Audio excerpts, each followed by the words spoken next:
What's up, guys? Welcome to episode 4. I'm your host, Ray Thompson, a.k.a. Vida Barbero. This is Vida Barbero podcast. Got somebody in here that I first met about 20 years ago. In the 20 years since I've met Joe, he's been doing a lot of things. So I'd like to start from the alpha to the omega on this whole thing and find out, you know, we're talking West Side, we're talking projects, I want to know, and I think we all want to know how this all started, Joe. Put the kids to bed because it's going to be rated R. Telling you right now.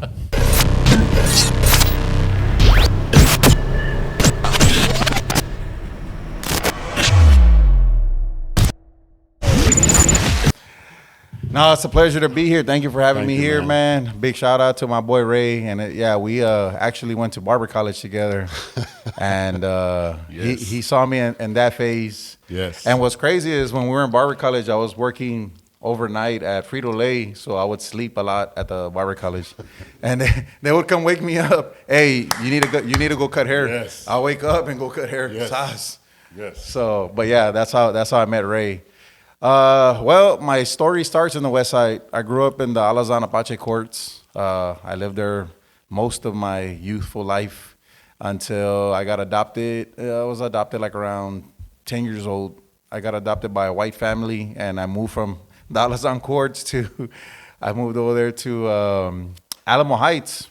So I went from one end of the spectrum to the other. I went from brick houses to big houses and big yards and golden retrievers and all that kind of stuff. But I think that played a huge role in my success in my life and how I've matured and how I've progressed because I was able to see beyond. Yeah. I think growing up with my friends, a lot of us in my family, we didn't see beyond the projects. Right. Our level of accomplishment is being able to take an ass whooping, getting jumped into a gang and representing the barrio. And sad to say, a lot of my homies died for the hood, representing the Alazan courts and all that kind of stuff, or they went to prison for a long time. But I'm grateful that I was never in the gangs. I got into fights and did all that, but my mentality would change because I was like, man, I need to find a way out of this. And my first thing, when I first started cutting hair, I was probably about 10 years old, 11 years old. And I mean, back in the day, we just cut our hair bald. There was no fade, there was no edge. Whoever has the clippers, the barber, man. That's the barber. And my uncle had a pair of clippers, so I went to go borrow his, and I would just cut my hair bald, and then I cut my friend and my brother. So that's how it all started. We didn't have, I didn't have a magazine to look at. I didn't have YouTube. I didn't have nothing like that to inspire me. Yeah, my thing, Joe, right now from the jump, bro, is the whole adoption thing. Yeah.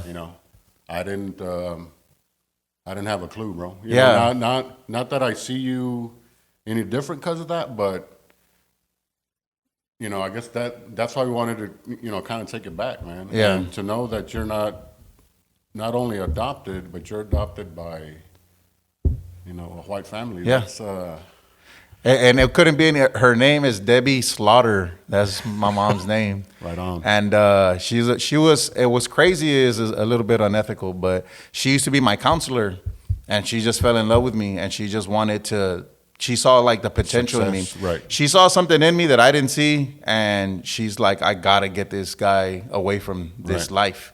So when I would live with her, she enrolled me into a lot of art institutes. I went to the Southwest Art Institute for the summer, to the McNay Art Institute. Oh, there it is. That's the call we went waiting for. That's Jerry Jones right there, baby. We go. Go Cowboys, Super Bowl. Prende la vela, bro. We're going. So this is the vending machine. Shout out Daniel Delgado. But yeah, I texted to see if we could turn this thing off during the podcast. And anyways, where were we, Joe? So so then that's when I started doing. That's when I started going to a lot of the art institutes and trying to get myself. I went to the Guadalupe Art Institute as well and took some summer classes there.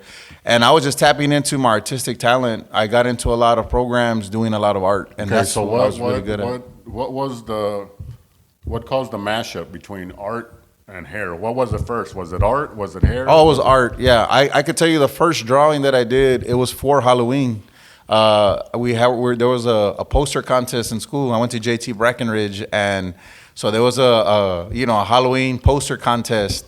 So I drew a witch, and I actually went downstairs. I remember this very vividly. I went down the stairs, and I asked my mom to help me draw a witch, and some jack-o'-lanterns and all that. My mom was drinking, so she didn't help me. So I just went back upstairs, and I figured out a way to do it. Yeah. And that's when I first started, tapping into drawing, and I won that competition. So I did another one, and the next competition that I won was one for like basketball. Yeah. It was like against violence, like stop violence, and I made one. I'd rather shoot hoops than shoot people. Okay, basketball, art, haircutting. Yeah. How do you rank those, man?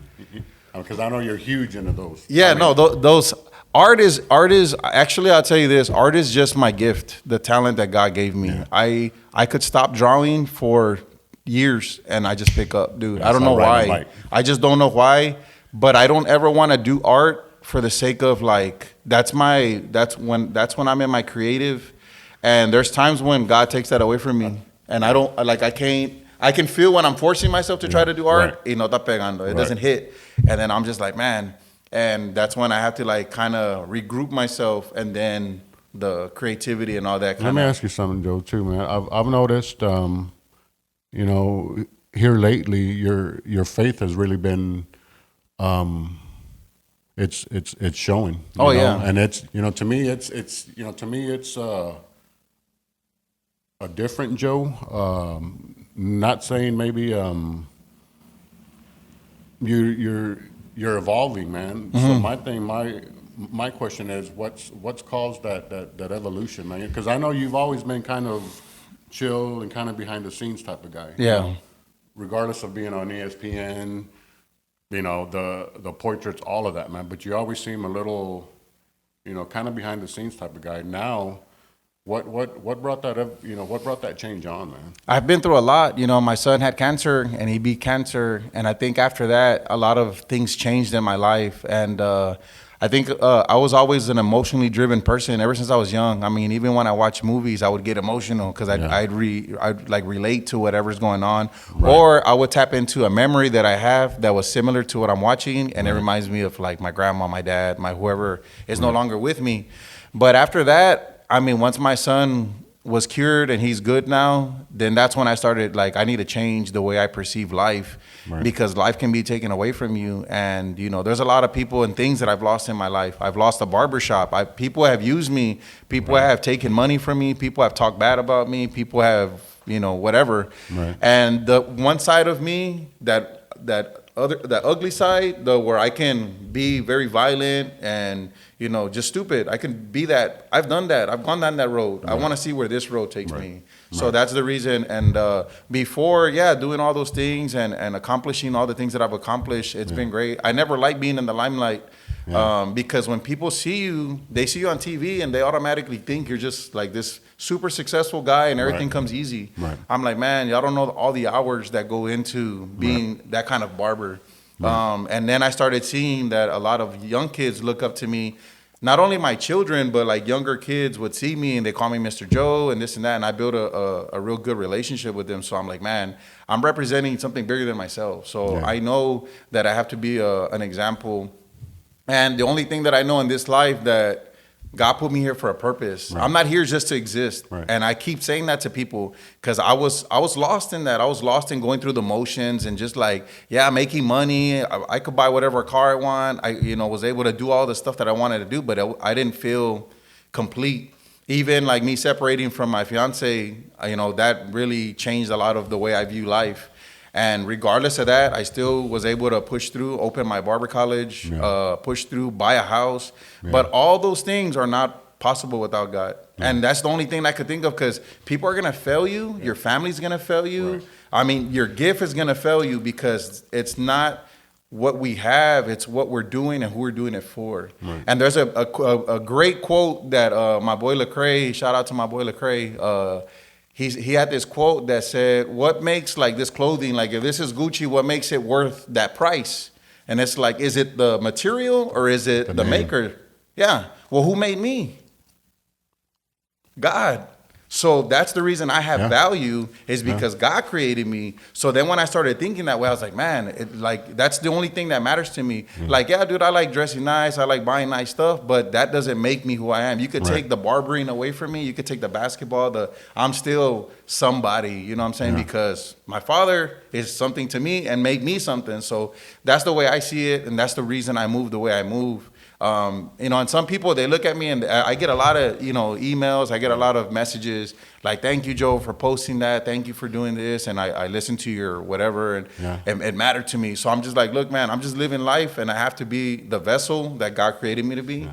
Regardless of how I'm doing it, I want to do it for God. And that's it. And that's all I can say because God put me through a lot of trials, but it's like you have to pass those tests in order for your testimony to hold weight. And some people don't want to go through that, man. Believe me, I didn't want to go through it. Right. But it's either you shrivel or you stand up and your skin gets thicker. And now my skin is a lot thicker. Because it's pretty obvious, man. And it's inspiring, to me, Joe. You know, because it just doing this, it's I'm out of my comfort zone, stuff like that. And I see you doing the post, the live, and it's a different Joe, man. Definitely. And we all appreciate that side of you is coming out because a lot of kids do look up to you, man. A lot of kids, a lot of barbers.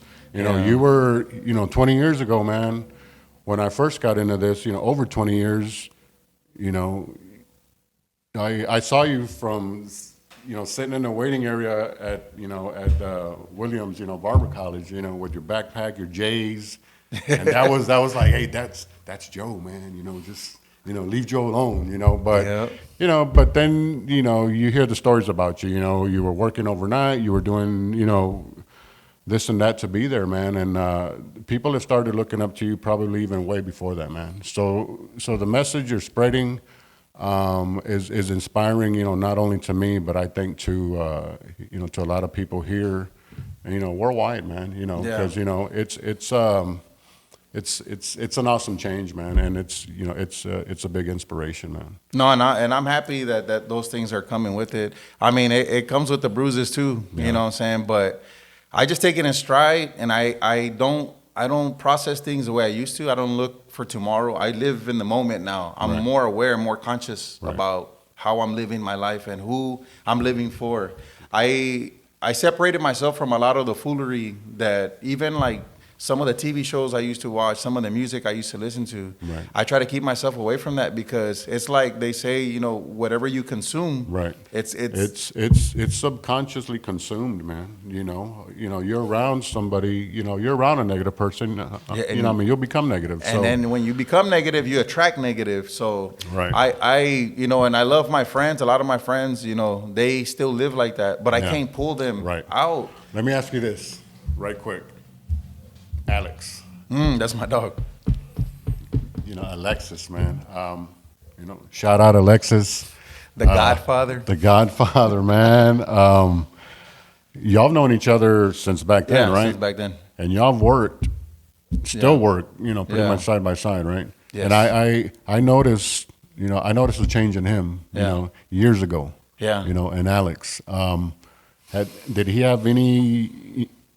he have anything to do with this? Yeah, definitely. When Alex came to me and we wanted to sharpen each other up, basically. We wanted to help each other stay in line and stay on course. Right. And that's why he's like, Joe, God sent me to be here with you. I don't know for what. I don't know what we're going to do together, but God sent me to be here with you. And I'm like, well, let's do this, let's figure things out. So we have a lot of deep conversations. Beyond barbering, it's just life, like being a man and what that entails.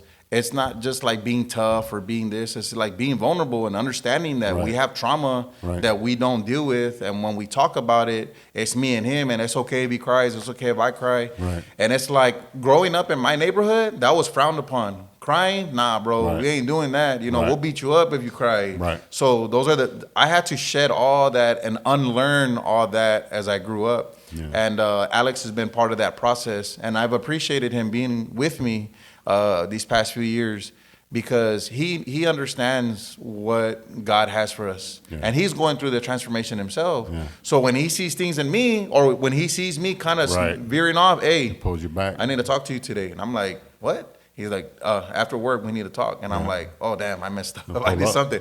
But we hold each other accountable. And then when he does the same thing, Right. when he misinterprets something, I share my, whatever my knowledge is. And then we combine that and we make better decisions. But it's good to have a brother like that. You know what I'm saying? And I've had other people in my life. God has always had a presence in my life.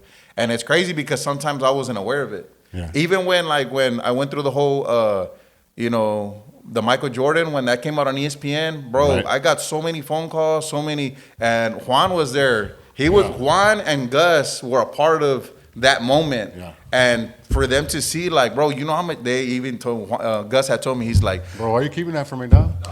hey, and then Gus he said he was golfing with some of his buddies, and he's like, hey, man, how much would it cost to have the front cover of Yahoo? Like, what would that cost you to do that? Yeah. And they're like, man, that costs a lot of money. And my work was on Yahoo, and then it went from Yahoo to ESPN, and they were part of that. And God already had a team there to help guide me. He created my logo, my business cards. I got flown out to Atlanta to go do some work. When we flying out, dog? But I'm saying, like, Yeah.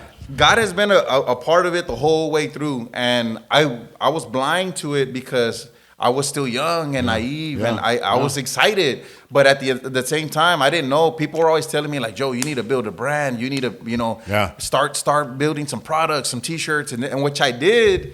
And I was selling, but I wasn't thinking like an entrepreneur. I wasn't thinking like a businessman. I was just like, hey, man, I'm just a vato from the West Side. Like, Right. I'm just trying to ride the wave. But Right. now, when things happen, I know what to do. You know what I'm saying? So it's a blessing, man. Okay, so is that a little, what am I looking for? Something to look forward to? I mean, you mentioned product. Oh, yeah. Would you ever do anything like that? Oh, definitely. Man, I got so many ideas now. And these are just things that I feel that I'm here to do. I know what I want to do. I know what kind of brand I want to build. But I want to get my school started, get that going. Then we're going to invest into building a product. Then we're going to invest into building another brand. Because right now, my thing is, I want to teach people that you can have multiple streams of income all in the same industry. I got a friend that became a millionaire, Eric Pacino's. He's a millionaire, bro. I used to cut hair with him. I used to go on tour with him. And, I saw him from doing that to building his brand to he has a huge house, driving a Lamborghini. I'm glad you mentioned that because that was something Juan and I were even discussing, as far as, how to ask you about that, as far as multiple sources of income. Because I think once you get into barbering, it's easy to start thinking, you know what? I could put a logo on this cape. Mm-hmm. I could, it's you need to think like that as a barber. As I think all barbers have an entrepreneurial spirit. Maybe not initially when they start, but once they're around the industry long enough, or they're fortunate enough, to cut in a good shop or to cut next to somebody that's doing the thing. Mm-hmm. It's the only right thing to do is to brand yourself and no, for take sure, off, man. And that's the thing. I've started reading more books and learning how you can market yourself. And it's like, for me, I thought like, man, I had my moment right. where I had it. Like I could have did it, right? I'll tell you what, Joe. We've been waiting, bro. We've been waiting. I want to know. I'm excited about this podcast, and because I want more. I want more Joe the Barber, dude. Yeah. And I think so does the whole city, the whole barber industry. Not that you're not doing it with that barber school, bro. Yeah. Shout out, man. No. That's bro. That's And that right there, I'll tell you, man, TDLR was so behind. It took me so long, and I was like, God, what am I doing wrong? And then I got a phone call from my friend Mike, and Mike already had a barber college. So I talked to him, and I was like, bro, I need like somebody to guide me through this. Right. And he's like, why don't we just join forces? And then we build it up. This is Mike, your instructor. Mike, he's an instructor. His name's Mike It's Pizza. He's from Bryan, Texas. He's the barber that cuts all the Texas A&M players and the coaches. So he's a very, very talented young man, very Shout out educated. Aggies. Yeah, and so we decided, well, let's join forces and we'll build up, because he already built the foundation. Yeah. So we can build from his brand. And I was like, you know what, man, I'll swallow my pride and I'll be like, I'll take your help, because where I'm trying to get, I can't get there by myself. And what you said right now, I think is very important, not only for barbers, but men in particular. Swallowing our pride, man. And it's not that so much, man. I think it's just people see something in you and they want to add something to it. Yeah. And I know like you said earlier about the, being taken advantage of as far as, shop, and stuff like that. So it's kind of hard to kind of trust, I'm the same way, man. Yeah. When you kind of put yourself out there, not only as a barber, which takes a lot to do, man. Yeah. No, it does. I mean, once you open yourself to the public completely, you're very, the vulnerability is, sometimes will keep you up. Yeah, no, it does. So when I got, just right quick. So when I went from barbering to owning, very overwhelmed, man. Yeah. When we talked, a while back, I was like, here we go. But, you go through it, you take your bumps and your bruises and, you learn, man. And it's okay to have a mentor. Yeah. It's okay. I got a couple of guys that I look up to, man, that are mentors, and one of them's about, 15 years younger than me. Mm-hmm. But he went to school, he went to school, so he's up on it a little bit. So, I'm excited for you, Joe. No, I appreciate it. Yeah, no, and God is gonna put the right people in your circle, man. And that's the way I see it. Even though sometimes I'm in the face of adversity, man, I have the right people on my corner. Right. And the one thing that I asked God, I was like, God, just give me one guy that's gonna match my energy. Right. Because I'm in this all the way. Like I didn't become a barber because I saw someone else do it. I became a barber because this is what I'm supposed to do. Right. And I keep telling myself that, because if there's anything else I want to do in this world, it's like I think about it and I'm like, I could be a welder. I'd be a badass welder. I could be an electrician. I could be a plumber. I'm good with my hands. I could build houses if I wanted to. But just barbering in itself, what it allows me to do, I just love doing that. But it sucks because I don't want to be a slave to the chair. I've been doing this for 20-something years. Yeah, bro. My oldest son is 27. So I've been cutting his hair his whole life. Yeah. So when people ask me like, well, how long you been doing? I've been like, I've been cutting him since he was a baby, Yeah. So it's like I want people to understand that, it's not something that I got into it for the money. Right. But there is too much money out here, and there's nothing wrong with wanting to make money, because I don't look at money the same anymore. Not the way I did when I was, 20 years ago, 15 years ago. I don't look at money the same. I see money as a tool now. It's energy. So when that money's there, I can pour into you. I can pour into him. I can pour into people that God puts in my life. Mm-hmm. And all we need is just a little bit of that. Right. And it keeps us going. Right. And I mean, sad to say, we've been taught to think broke. Right. We've been taught to think broke, like, be humble, mijo. Right. Be humble. You don't need all that money. You just need a little bit. No, man, God doesn't give a little bit. God overflows your cup. So I started understanding that, and I said, you know what? I made this vow. I'm gonna be the one in my family that's gonna change everything. That's me. That's who I'm. I take that responsibility. So I'm gonna take the good, because when my barbershop was good, I had 17 barbers paying $200 of rent. I was good. Yeah. I had just bought a Shelby GT Mustang. Yeah, I bought a 65 Lincoln Continental. I had my Excursion. I had a Suburban. Yeah. I had a Honda. I had an Acura. I shingled the cars. They look like a car lot. And pit bulls. I love my dogs.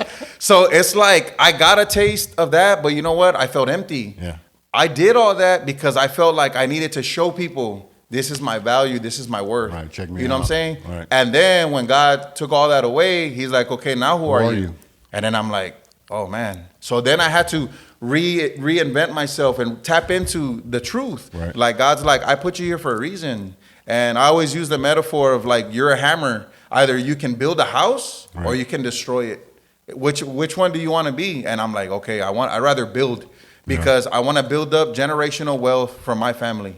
And I want to be an example, not only to my kids, like I said, to kids around the barrio, so they can see someone my color, someone that looks like me, you know, and I have the background that I have. Like, Right. I've made mistakes. I've had Right. kids young. My dad died. My dad wasn't around for me. Like, all these excuses that people were gonna make for themselves to not like feel like they're worthy. I'm like, bro, I've been there. You can still do it. You have. It's all in your mind. You have to make. There's a switch in your head that goes off once you realize, you know what, I can do this. And I've been able to cut hair inside Madison Square Garden. I've been able to cut at the AT&T for the Spurs. I've cut some Spurs. I've done all these things, and it was just like great to do, but I never knew the impact that it was gonna make later on when I say my story, because then people are looking at me like, what? And a lot of these young barbers, they don't even know who I am sometimes. Yeah. Like some of the new barbers, I've walked around shops. Well, it's the beard too, because I'm trying to be like you, but the beard throws it off. But it's like I walk in and a lot of them don't recognize me, and it's like, dog, I paved the way for y'all to be making money right now. Yeah. Like I was part of that group. Yeah. So it's like I want y'all to make money, but a lot of people disrespect the craft. Oh, it is, man. They just don't disrespect the craft. They just disrespect, period, man. Yeah. It's a whole different vibe now, and that's to try and maintain the professionalism and would be a lot easier if these youngsters were to open their ears, and they need to put their pride aside. You know what I'm saying? And that's why I feel like, you know what? I got to a point where I was like, instead of critiquing all these people that are coming up, let me help them. Right. So I said, you know what, God, make a way for me to open the school, and I'm going to teach people the best that I can, not only to be a barber, I'm teaching people how to be entrepreneurs, because we weren't taught how to make money. Right. We weren't taught how to handle money. And we're always talking about money. Every time we make money, we got to go buy the J's. We got to buy this, that. And it's like you're wasting your money. And I didn't realize that. You know what I'm saying? So growing up, when I was at Razor Sharp, I was making so much money. I was making like about $1,800 a week just cutting hair. Right on. But where am I at the end of the week? At the club, throwing money, making it rain. You know what I'm saying? Trying to act like I'm this baller. Yeah. And then my bank account will go all the way down. And then I'd be like, I'm going to go re-up it. Yeah. And then and it was a vicious cycle. But if I had a mentor, if I had the wisdom, then I would have. I promise you, I would have done all that. I would have invested my money. You took the long road, man. But I tell you what, brother, it's never too late, man. Oh, no, definitely. I agree with you on that. Real quick, Joe. What's your as a barber? Let's kind of shift gears a little bit. Biggest pet peeve as a barber, not as a shop owner, not as a school owner, not as a barber. Biggest pet peeve. What is it? Oh man, I like if I'm critiquing other barbers or no. My thing, you personally. Oh, me cutting hair? Like what is it? One of mine, right quick. Just to kind of let you know what I'm trying to get at and stuff is somebody who comes in with a baseball cap, hat ring. Oh, that's one of mine. That hat hair, yeah. Right. So yours, what is it, man? Well, that's one of them. That hat hair, coming in with a lot of gel or product in your hair and not wanting to pay for a shampoo. Those are the two main ones. But other than that, man, a lot of my customers, they already know the deal. So I don't know. Those are the only two things really that I could think of.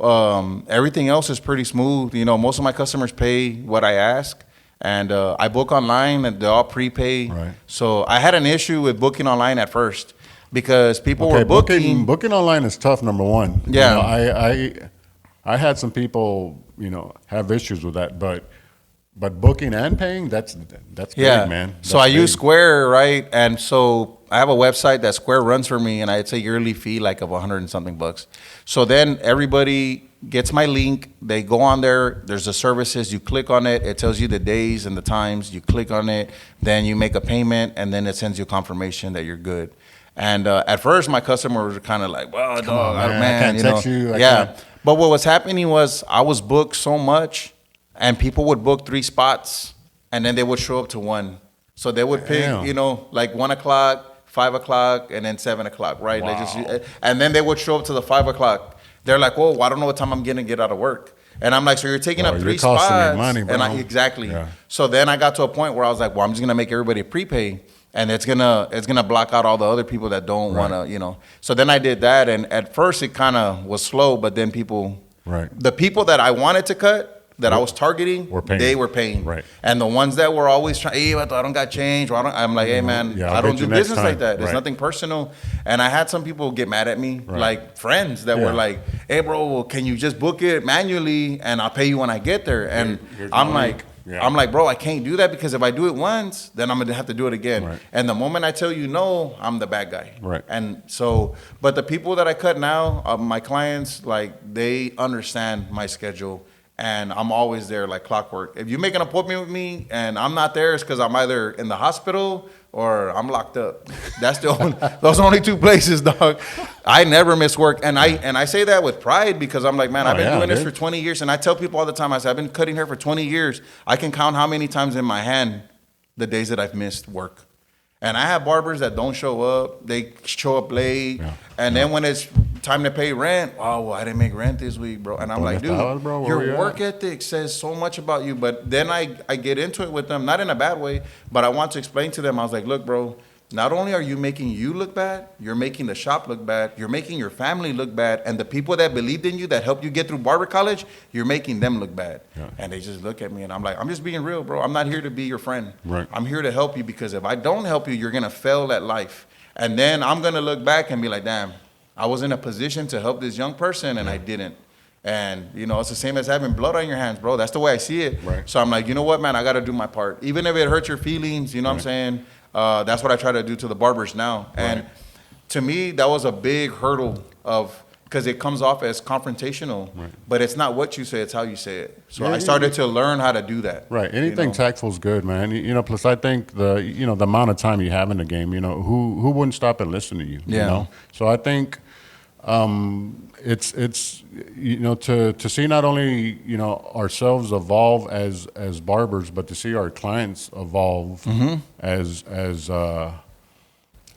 you know, I've cut guys who, well, like Josh, for example. You know, I knew Josh, Juan's primo, before he had any kids. You know, now Josh has 3 kids, man. You know, so it's you know, I get a lot from you know, from seeing stuff like that happen.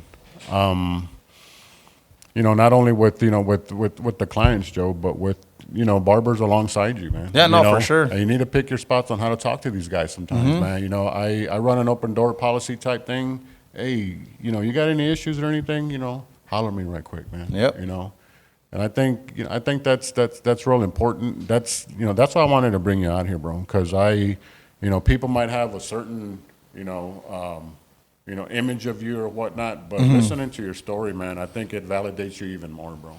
And I'm grateful for that. I do want people to know, like, who I really am and what I represent, because it's not what a lot of people may say something about me, good or bad, and which, you know, they have their opinion is their opinion. Right. But I want people to know that I'm also available. If you want to know the truth about me, ask me. I'm not gonna run from that, because my story is what gives me the presence of I guess, like, to value myself. I have to let people know sometimes where I come from, because I'm totally different from the way I came up. You know what I'm saying? To be on the other side. And I want people to know that, like, it's not how you start, it's where you finish, man. And the path that I'm on right now, I know that I'm headed somewhere big. So I'm just like, I'm ready for it. And every day when I wake up, I thank God. When I open my eyes, I'm like, thank you, God, because I got another day. And I know it's coming. Whatever God has planned is coming. So I'm just like, and one day I already know it. I can visually see myself in the house that I want, driving the car that I want, being able to take vacation when I want, because I put in the blood, sweat, and tears all these years. And I want people to know that this didn't happen overnight. You know, owning a shop didn't happen overnight. Right. I remember when Mr. Williams would ask us, I said, who wants to open up a shop in here? Not me. I just want to cut hair. Right. But I didn't know any better. Right. I didn't know, but at the time, even when I was at Razor Sharp, I didn't want to open up a shop. I almost feel like, you know, being in the game this long, as a barber, as a successful barber, you kind of owe it. Yeah. You know, you owe it to the craft. You owe it to barbering. You owe it to the community, you know, to put a barbershop together. Yeah, man. For sure. You know, because I'm selective on who comes in here, not only as a barber, but as, you know, as clients. Yeah, for sure. Not only my clients, my barber's clients. You know, so, you know, if you're successful, you know, I kind of feel like it's almost owed, you know, to the industry. to do a shop. But you've taken it another level, man. Yeah. You've done the school, bro. And I tell you what, Juan, Joe, I can't, I can't express how happy I am for you, bro. Because I know you've been through a lot. Yeah. How's Jeremy doing, man? Jeremy's doing excellent. He's in his last year, finishing his last year at UT. He actually went to the house. I made some burgers, so he was there eating. But he's on his last year at UT, about to graduate. And what's he majoring, man? If you don't mind me asking. He was majoring in business. I think that's his major. His minor's in something else. I forget what it was. Okay. Computer, something with computer, whatever. Is he artistic like you, man, or A little bit, not really. See? The next one that wants to be a barber is my son Joby. He's the one that wants to carry on the legacy, and I told him so he's gonna go to my school once he's done with high school. yeah, He's yeah. 17. He'll graduate high school and then he's gonna go to barber college with me. After he does that, he's gonna take 1 year and then he's gonna decide whether he's gonna pursue it. I want him to go into the Air Force or Right. He needs a little bit more structure. Little foundation. Yeah, Right, and right. I want him to do that to experience, and I want him to move around and venture out into the world. You gotta live past 1604, man. A lot of people don't do that. Right, get out of the loop. Get out of the bubble, baby, because it's there. I mean, I've been fortunate enough to travel to other countries. I've cut hair in Mexico City. I've cut NBA players there. I just went to Cancun. I've been, to Costa Rica. I've been to Canada. I've been to a lot of places, and I'm going to Belize in February. I want to venture out into the world, man, and I never thought that when I was young. I never, ever thought that. Yeah. You know what I'm saying? But I've been fortunate enough to travel all over the country. Yeah, I've been to every major city, and it's crazy because even I went to like Idaho. I was like, man, I ain't Potatoes. never. So I was like, What up, but papas? I've been, I've cut hair in LA. I've cut hair in Miami and New York. It's, you know what I'm saying? It's good to hear all this, Joe, that you've been to these places and stuff like that, bro. And don't take this bad by any means, bro.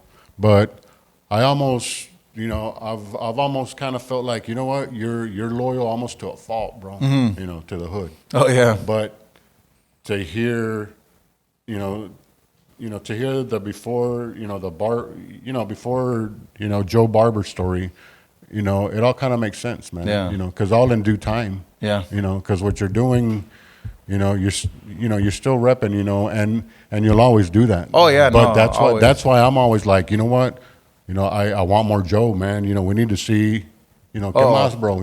Yeah, no, what do you got in the tank? I have more in store. I don't want to say too much, but I have Right. more in store. I ran a basketball program for 13 years. I was involved in for 13 years of my life. I ran a basketball program in the West Side, 78207. Favorite hooper. Tim Duncan, pues a huevo. Hey, What and a I was, TD, bro. dude. So when I used to cut George Hill, right Yes. before detail would come, Right. I was cutting George Hill, and I told George, I was like, "Look, dude, I'll give you a free haircut if you can just let me get to cut Tim." Yeah. He's you want to cut Tim Duncan? I was like, "Yes, dude." And he's like, "All right, I'll talk to him." Then I cut. Okay, so you cut Tim Duncan. No, I didn't get to cut him. No. So then I did some work for the Spurs, and then they had like this Tux and Shoes program. They have like this thing where they sell artwork. Right. So my artwork was sold there. I did a poster of Yeah. Ginobili, Parker, and Duncan. So Tim Duncan was right there, and the guy that was running it, he's like, "Hey, we'll go talk to Tim," but he was with his wife and his kids, bro. And I was like, "Dude, I'm not gonna go talk to him right now." Okay, so you've never met Tim Duncan? No, I've never met him. I never got to meet him. So then I cut some other Spurs. I cut Steven Jackson. I cut Tony Parker at one time. Then I cut Tony was the one that didn't want to talk Yeah. at all. That dude was, I was quick, just Yeah. ball fade real quick. And one of my friends, Daryl was his friend, Yeah. well, his dad and his brother's friend. So that's how that happened. But then I had cut Rasul Butler, rest in peace. He passed Right. away. But I was cutting Rasul. And he was like, "Man, I sit next to Tim in the plane. I'm gonna let him know about you." And I was like, "Tell him what's up, dog." I was like, Yeah. "Dude, I just want to cut his hair just for free." Yeah. So then, that happened. But then, a lot of things changed, and then he ended up passing away, man. So he got cut from the Spurs, or something happened, and he was in LA, and he got in a car accident, and him and his fiance passed away. So I was like, "Man, that sucked." But it's just like, it's always been a dream of mine. But now he has dreads, so he don't need a haircut. Well, you can still throw a little fade on that, man. So, we but that- need to, yeah. we need to work on that, man. Tim Duncan. Yeah, that's my dog, man. I love Tim. And I always would tell myself, like, at one point, when I was on that TV show, they were like, "Man, you're like the Michael Jordan of barbering, bro." And I was like, "Nah, bro, I'm the Tim Duncan of barbering." I don't need all the flash, Yeah. but I'll kick your ass at whatever. I have 17 trophies, you know, put in whatever. work, man. So I always said that. I was like, I'll do it in a subtle way, but I can bring it when I need to. So speaking of that show, was that the Cedric show? Yeah, or- Cedric the Barber, Cedric's Barber, what was it called? What was Cedric's the, Barber Battle. What was the most eye-opening thing to you on that, man? Man, being on TV, I've been on TV so many times. That right there was intense. Only because you're cutting and competing, and then they're like, all right, everybody stop. And then they gave us clippers that were sponsored by another company. So we had to use their clippers while we were filming. And then they'll take the clippers away. All right, now go back to competing. Chingo's editing. Oh, yeah, editing up the wazoo. Yeah. And then, of course, Cedric was there all the time when we filmed. So he's just making jokes, and you're trying to keep a straight face, bro.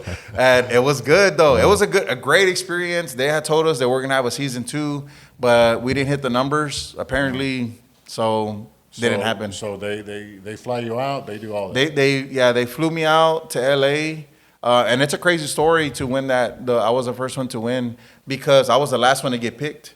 They said because when you send a video in to let them know who your bio and, you know, like your little hype video and why you should be selected, I was real humble and real like, you know, I love cutting hair and, you know, whoever wants it can get it. But, you know, like that. Like I don't like being boastful and like that because, man, people come at you real quick when you know. Yeah. So then I didn't do that. And then the guy, Lee from Barbershop Connect, was like, y'all better get Joe on this thing. Yeah. So then they called me. One dude didn't make it, and they called me, hey, we need you to fly out to LA like in 2 days because we're filming, and the other guy bailed on us, so we need you. And I was like, all right, well, book the flight, you know what I'm saying? And they booked the flight. I flew out to LA, and it was on like Donkey Kong, man. And when I was there, se me salió todo, bro. Like, I started, like, the real Joe came out. Yeah. I was talking, you know, talking my mess, not in a disrespectful way, but in a, like, you know what I'm saying? Like, I'm going to bring it. Where can we see those, man? It's on my YouTube channel. You could watch the show on there. It's if you go to Mr. Joe Barber, you'll find it on YouTube. And the whole episode is on there. You know, I got permission. What all platforms are you on? Social media? On social media, man, I try to be on all of them. The main one that I use right now, I was big on YouTube. I was making money off of YouTube, but that's like another job, man. Filming, editing.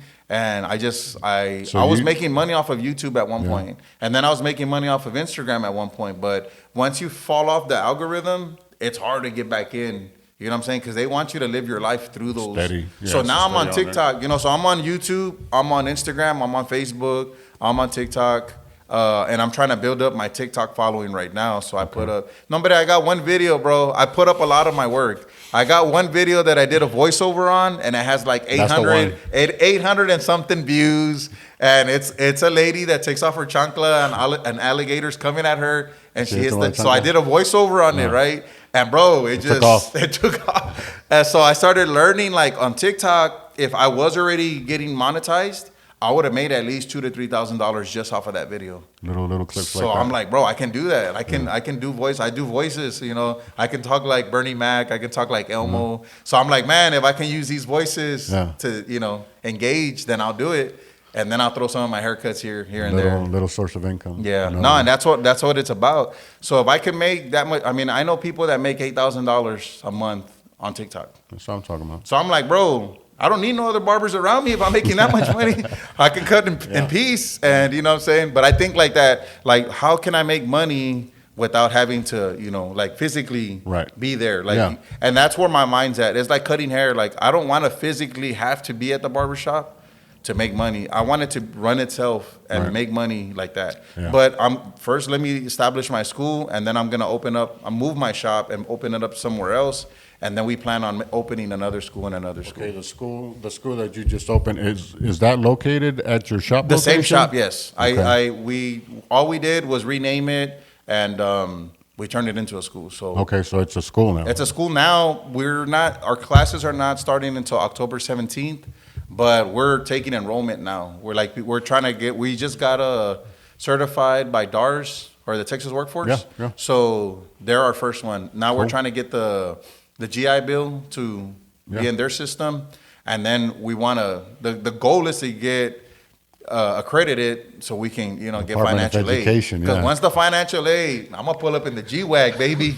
Because that's a write-off. It's a write-off, guys. It's not for showing off. I'm gonna be rolling through the hood.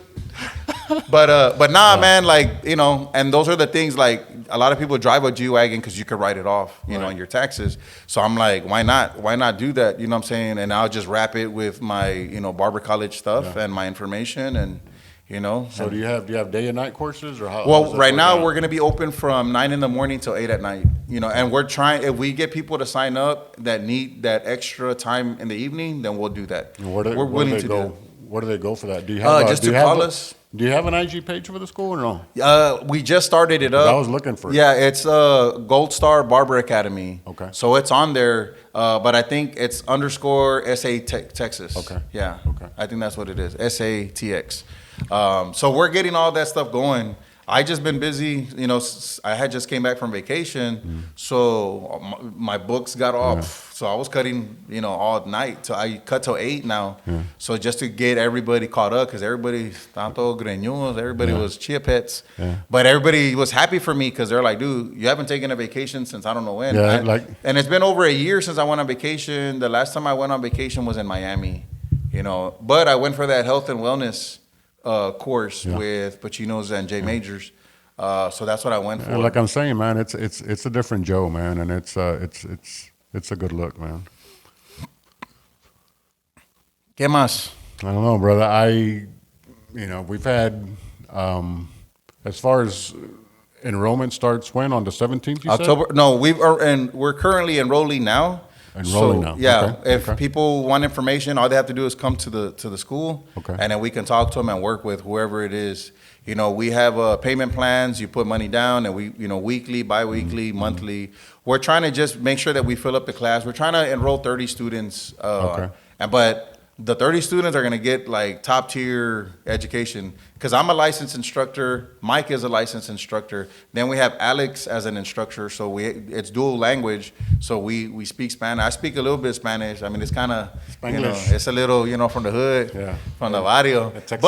But I get the message across, you know, and I've been listening to a lot of Bad Bunny lately. So I'm picking up, baby. Oh, you went to Bad Bunny too? Yeah, we went to the concert. It was dope. Man, good, man. But yeah, man, that's all we're trying to do. Trying to get the school going, and then move the shop. And I'm just excited to see what happens once we get things going. Yeah. But I'm excited, man. I'm very, very excited about the movement right now with that, because there's a lot of people that are targeting to open schools. But I'm like, man, and it's hard because even some of the schools that are happening right now, they don't have the right people teaching. Yeah. And teaching is a gift. It really is, man, because there's even teachers at school that they sign up for the paycheck, and they'll tell you, like, I'm just here for the paycheck and the seasonal. Like, I'm off summer, spring, Christmas, and it's cool. And there's nothing wrong with that, but the thing is, in order for you to really excel at it, you have to, you know, come from, like, I'm here to help these people, like, reach places that I want them to be better than me. Absolutely. You know what I'm saying? I really want that for them. So if I can get them at a young age and get them to let go of the rap music that we're listening to and sleeping around and drinking and drugs, man, let all that go, bro. That's not gonna go home and sleep, man. Yeah. Get home early and sleep. Nah, bro. Put your mind where you want to be. Like, if you really want to be the first in your family to not have to be on Section 8, like me, I wanted to do that. You know, I never thought I was going to buy my own home. I was the first one in my family that bought it. I mean, other than my sister, but her husband was in the military.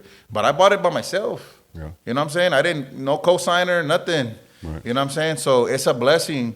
But I bought that house for my kids. So I'm like, look, dude, y'all are never going to have to be like me. Like, I grew up in other people's houses. I stayed at people's houses. I was homeless at one time because they couldn't afford to feed me and house me in my friend's house. It was a 2-bedroom house. There were like 7 people in there. Yeah. You know what I'm saying? Hombre, you wake up, the colchon's in the front, 7 bodies everywhere, dog.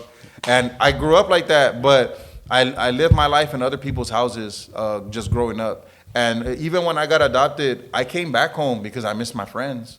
And my mom let me come back home. And then I even had a full scholarship to go to UT in Dallas because she moved to Dallas. And I said no because my son Jeremy was going to be born. This is 99, 2000. And so she told me, it's like, well, you can live here, but you have to leave her behind. Yeah. You need to focus on school. And I had a talk with my dad then, and he was like telling me, like, it's a sacrifice. You're not going to be with her for 3 to 4 years. But when you're done with this, you're going to be able to go be better, Right. you know. Big picture But in my stuff. mind, I was like, nah, bro, my dad left me behind. I'm not doing that to my kids. Right. So I took the other path. But now I want to talk to him and see where he's at, because he has his doctorate degree too. So I've been wanting to reunite with him, and I haven't done it. He's from Boston, so he lives back up there. But I wanted to show him, like, look, even though I didn't go down the path that you wanted, I still Right. became the man that you wanted me to be. It was just, I did it God's way, not your way. And I wanted him to hear that from me. But he made a huge impact on me. And like I said, he told me, this is a vivid, image that I have. We had a moment. He said, one day I want to be in my office, and I want you to smoke a cigar, and I want me to smoke a cigar. And we're going to, toast to the accomplishments that you've made in life. And I was like, thinking that, I was like, man, what does that mean? Because I don't even like smoking. But, in his mind, it's like, we did it. You know what I'm saying? Because he's from he's from Southie in Boston. That's like the same thing, bad neighborhood. He grew up like me, no father, but just because he's white, people tend to think like, he has it made. But, he had a rough upbringing too, but he made something of himself, got in the military, went to college, and did all these things.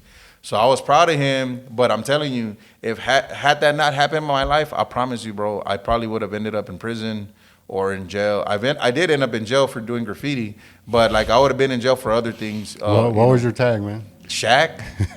Bro, that was my tag name growing up. Shaq. You know why? Because Shaq was my favorite player at the time. Yeah. And the reason Shaq was my favorite player is because they said he was from San Antonio. I didn't know he wasn't born here. Right. He just lived here and went to transplanted Cole here. High School. Right. So I thought, oh man, Shaq's from San Antonio, so that's he was my favorite player. And then I found out he was born in New Jersey or Newark or somewhere out there. But either way, Shaq played a vital role too in my life. I've never met Shaq, but I missed him. We were in Austin, the Austin city limits. So I go cut hair there for some of the artists. And the year I didn't go, Shaq was there, bro. Damn, and my friend Danny was there, and he was. I was like, bro, that's my guy. That's my guy. But man. I used to wear the Shaq shoes, the socks, the shorts. And one time, one of the guys there that was one of the big leaders in gangs, he's like, man, we're just gonna call you Shaq, bro, because that's all you wear. And I was like, okay. So then that's what I did, man. So I would wear Shaq jerseys, and back then it was cool to wear jerseys to school. Yeah. So I bought every jersey, every color, Puro Shaq, everything, Puro Shaq, and that's what people knew me as. So well, we'll work on the Shaq and the Tim Duncan for you. Yeah, somehow, for sure. Bro. We need to get him. Yeah, that's my dog. Hey, I got a question though, Joe. What's the biggest mistake you see new barbers make? Man, the biggest mistake with barbers in the new generation that I could say with respect is the marketing. They don't value marketing, and they don't understand how valuable marketing is, because it's not who you cut. I sometimes I tell people, like, y'all treat people like they're just replaceable.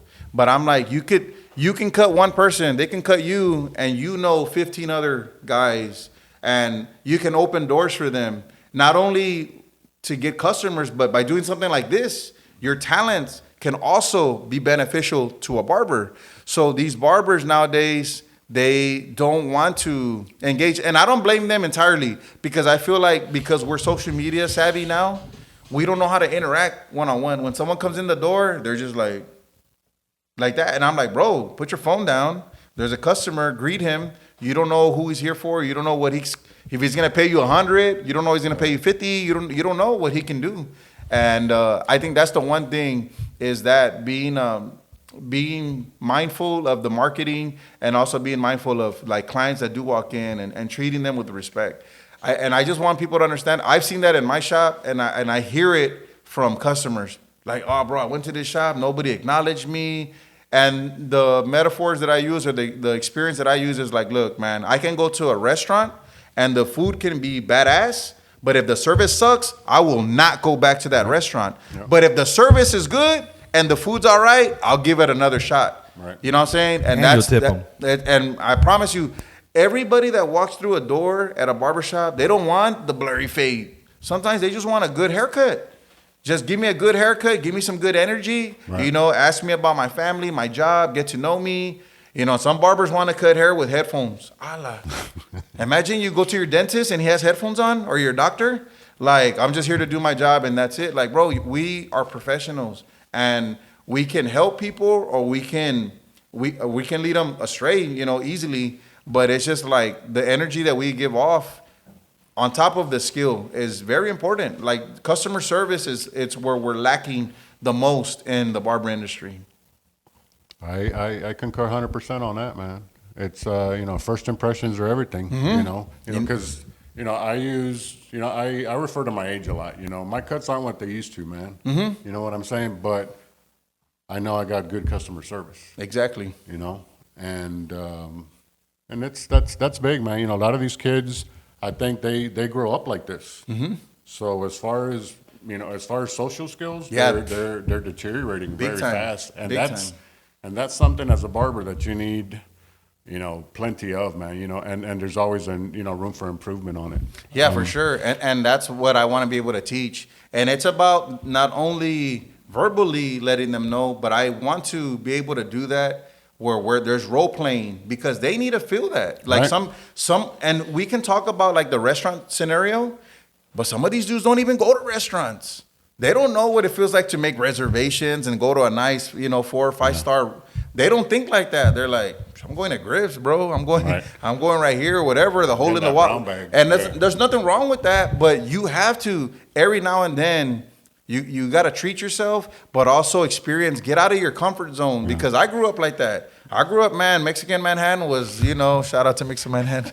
But that was my story. And I promise you, bro, when I used to date girls, I thought taking them to Olive Garden was, hey, that's stop by the line. That's what I thought. That's what I thought. It's not? Like, how much is the bill? But then as I grew older, I was like, oh no, man, that's not even Italian food. That comes frozen and they just, heat it up there. Yeah. So I'm like, and if you go to Olive Garden, it's all good, man. I'm not hating on OG, but I'm just saying there's some real restaurants out here that are, Italian, recipes and they're made right there. They have a chef and I go to those type of restaurants. That's what I like. Oh, so I'll cook at home. I like cooking at home now because I got an air fryer and that thing, it's a bad boy, bro. So, the air fryers are so dope. I hear some of the guys and the clients talk about that quite a bit. Never tried one, man. No, never tried one. I'm gonna gift you one. Orale. And the thing is, I don't like using microwaves at all. I don't use microwaves in my house, not in my barbershop. And it's just like using the air fryer. Like today I made burgers with it. No, hombre, bro, it's so good. And it makes it so easy. You turn it on, you do your thing, you put the burgers in, you flip them. It's a set time, it's ready. Now cleaning it up is another. Yeah. But I cook and my son cleans. I say, hey, did you like that? And I'll tell him, hey, you like the burger? He's like, oh man, that was good, Dad. All right, well the dishes are calling you, homeboy. Go knock them dishes out.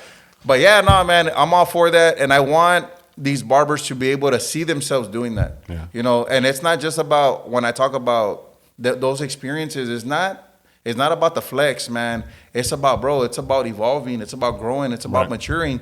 Because a lot of these dudes don't even know they don't even know how to be gentlemen. Right. They don't know how to open doors for people. Chivalry. And I thought chivalry. I'm like, bro, y'all don't know how to. And some people get mad when even these young kids like at HEB, they do something. I say, oh, yes, sir. Thank you, sir.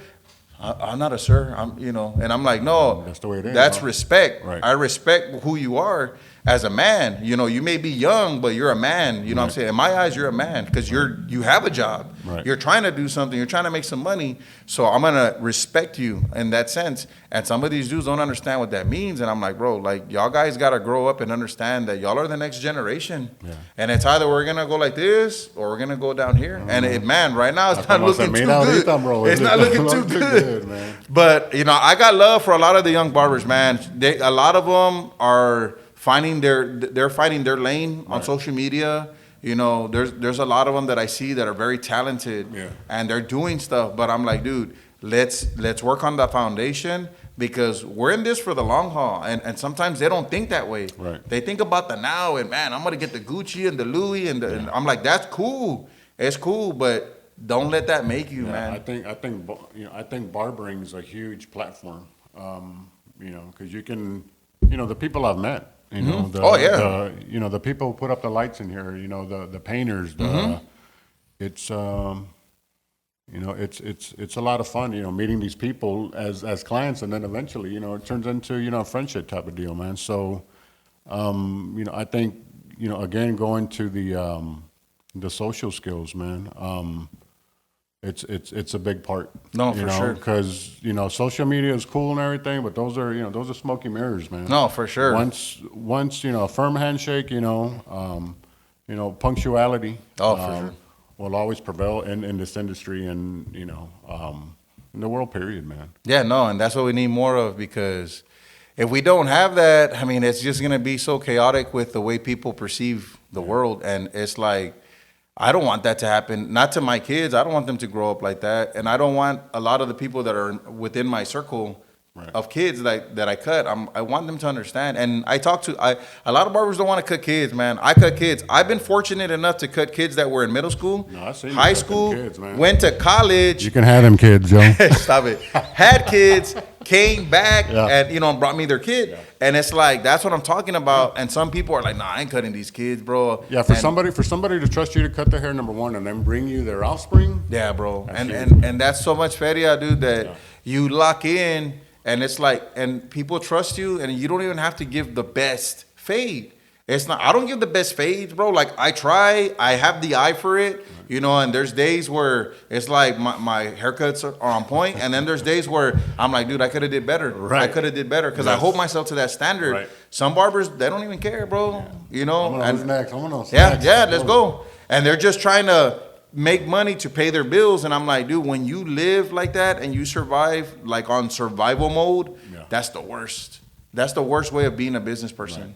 You don't want to survive like that. When you're in survival mode, it's like you get desperate and you make basically your decision making is off, man. And that's where we need to stop doing that as even us, like anybody of color, man. We really need to stop doing that to ourselves. Yeah. But we've been taught the opposite, Pues my shirt's worth $500, dog. Yeah. My shirt's worth $500. You know, my shoes, bro. No way. It's from Eisenhower, man. Those and it's from like, Eisenhower flea market. Exactly. But on the gram, they really do care what people think. My message too is like, just like you slip into the honeys DMs, slip into the the OGs of this industry, bro. Yeah. Don't be afraid to reach out, man. For any type of guidance, any type of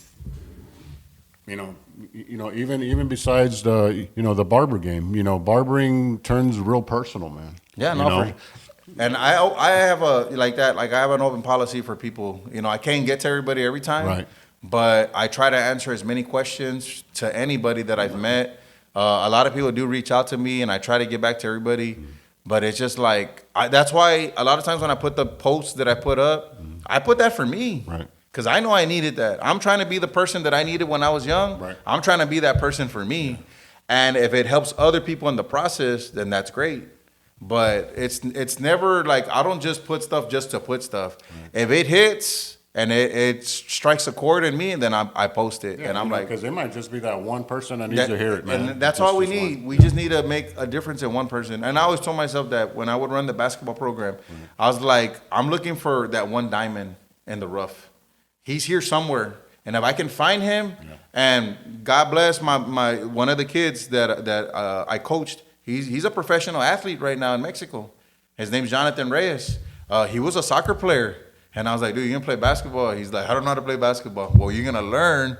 And he started playing basketball with my kids, and I told his dad, I was like, bro, he's gonna be good. And just his movement, his control, and he ended up being real good. He played at Tafoya, then he played at Clark High School, then he ended up going to college, and then now he's playing professional with my friend Orlando. He's also a professional athlete.